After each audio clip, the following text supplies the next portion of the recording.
అభిషేక్ శర్మ గురించి మాట్లాడితే Abhishek శర్మకి SRS fans ముద్దుగా పెట్టిన పేరు పులి. సో పవర్ ప్లేలో ఆడితే ఇంపాక్ట్ ఎలా ఉంటుందో అందరికీ తెలుసు. అండ్ T20 వరల్డ్ కప్ ఫైనల్లో కూడా అదే చేశాడు. ఇంటర్ స్పోర్ట్ మ్యాచ్లో కూడా క్విక్ 70-80 రన్స్ అయితే కొట్టాడు. అండ్ నితీష్ కుమార్ రెడ్డి గురించి మాట్లాడితే తన ఫామ్ అయితే యావరేజ్కి పడిపోయింది.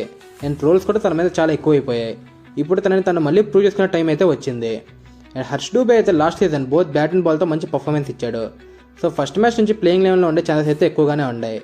అండ్ కమిందు మెండిస్ గురించి మాట్లాడితే రీసెంట్ ఫామ్ అయితే అంత గ్రేట్గా ఏం లేదు, కానీ స్లో ఆర్ స్పిన్ ట్రాక్స్ మీద చాలా యూస్ఫుల్ ఆప్షన్.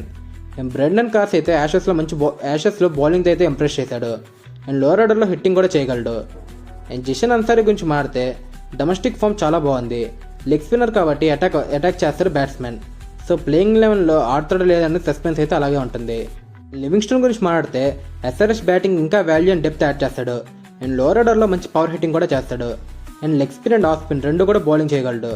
సో టీంకి మంచి వాల్యూ యాడ్ చేస్తాడు. అండ్ మిగిలిన ఇద్దరు Shivang and Amit mostly backup ఆప్షన్గానే ఉండొచ్చు.